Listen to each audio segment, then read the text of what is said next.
Hi, ഇന്ന് ഇടിച്ചക്ക തോരനാണ് വെക്കുന്നത്. ഇടിച്ചക്ക പകുതിയാണ് കിട്ടിയേക്കുന്നത്. അപ്പോൾ അത് ഞാൻ ക്ലീൻ ചെയ്തെടുക്കുവാണ് കേട്ടോ. തൊലിയൊക്കെ ചെത്തി സാധാരണ വേവിച്ചാണ് തോരൻ വെക്കുന്നത്. ഇത് വേവിക്കാതെ പച്ചയ്ക്ക് തന്നെ മിക്സിയിൽ അടിച്ചൊന്ന് ക്രഷ് ചെയ്തിട്ടാണ് വെക്കുന്നത്. അപ്പം ചെറുതായിട്ട് അരിഞ്ഞു കൊടുത്ത് നല്ലപോലെ കഴുകിയെടുക്കുന്നുണ്ട് കേട്ടോ എല്ലാ കഷ്ണങ്ങളും. എന്നിട്ട് നമുക്ക് ഇച്ചിരി ഇച്ചിരി ഇട്ടിട്ട് ക്രഷ് ചെയ്തിട്ട് എടുക്കാം കേട്ടോ. അപ്പം നമ്മൾ തോരനൊക്കെ വെക്കുമ്പോൾ നമ്മൾ ചെറുതായിട്ട് അരിയത്തില്ല, അതുപോലെ നല്ല ചതച്ച് കിട്ടും കേട്ടോ. ഈ ഒരു തോരന് വേറൊരു ടേസ്റ്റാണ്. നമ്മൾ വേവിച്ച് ഇടിച്ചക്ക തോരൻ വെക്കുന്നതിലും വേറൊരു ടേസ്റ്റാണ് കേട്ടോ. പെട്ടെന്ന് വെന്തും കിട്ടും.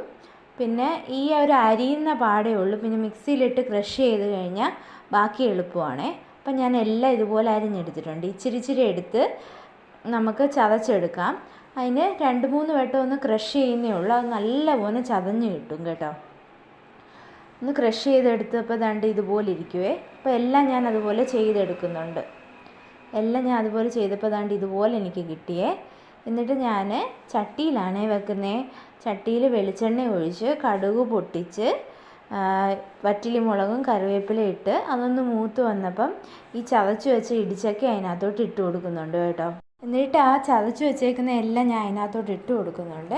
എന്നിട്ട് ആവശ്യത്തിന് ഉപ്പൂടെ ചേർത്ത് കൊടുത്ത് നല്ലപോലെ ആ എണ്ണയിൽ നല്ല വഴറ്റിയെടുക്കുന്നുണ്ട് കേട്ടോ. തീ കുറച്ചാണ് വെച്ചേക്കുന്നത്.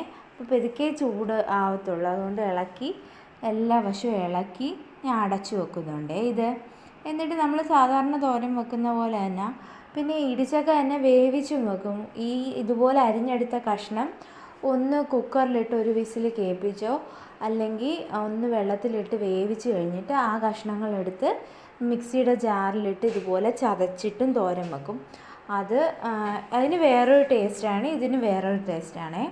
അപ്പോൾ ഇത് ദാണ്ട് ഇളക്കി കഴിഞ്ഞപ്പോൾ അതിൻ്റെ കളറൊക്കെ മാറി വന്നിട്ടുണ്ട്. എന്നിട്ട് ഒന്നുകൂടെ ഇളക്കി ഒന്ന് കൂട്ടി വെക്കുന്നുണ്ട്. എന്നിട്ടും നമ്മൾ തോരനൊക്കെ അരയ്ക്കുന്ന അരപ്പ് ഒരു ഇച്ചിരി ഏറെ തേങ്ങയുണ്ട്, മഞ്ഞൾപ്പൊടി, ജീരകം, പിന്നെ കാന്താരി മുളകാണ് ഞാൻ എടുത്തേക്കുന്നത്. ഇച്ചിരി വെളുത്തുള്ളിയും കൂടെ എടുത്ത് ചതച്ചിട്ട് അതുകൂടെ ചേർത്ത് കൊടുക്കുന്നുണ്ട്. പിന്നെ കാന്താരി മുളക് ചേർത്തുകൊണ്ട് ഞാൻ ഇച്ചിരി മുളക് പൊടിയും കൂടെ ചേർത്ത് കൊടുക്കുന്നുണ്ട്. പിന്നെ എന്നിട്ട് ഉപ്പൂടെ ഇട്ടിട്ട് നല്ലപോലെ ഇളക്കിയിട്ട് ഒന്ന് കൂട്ടി വെച്ച് അടച്ചു കൊടുക്കുന്നുണ്ട്. അപ്പോൾ സബ്സ്ക്രൈബ് ചെയ്യാതെ കാണുന്നവരൊന്ന് സബ്സ്ക്രൈബ് ചെയ്യണം കേട്ടോ.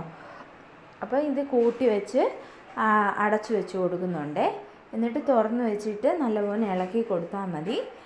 പിന്നെ നമ്മുടെ ഇടിച്ചക്ക തോരൻ റെഡി ആവുമേ. പെട്ടെന്ന് വെന്തും കിട്ടും കേട്ടോ. ബായ്.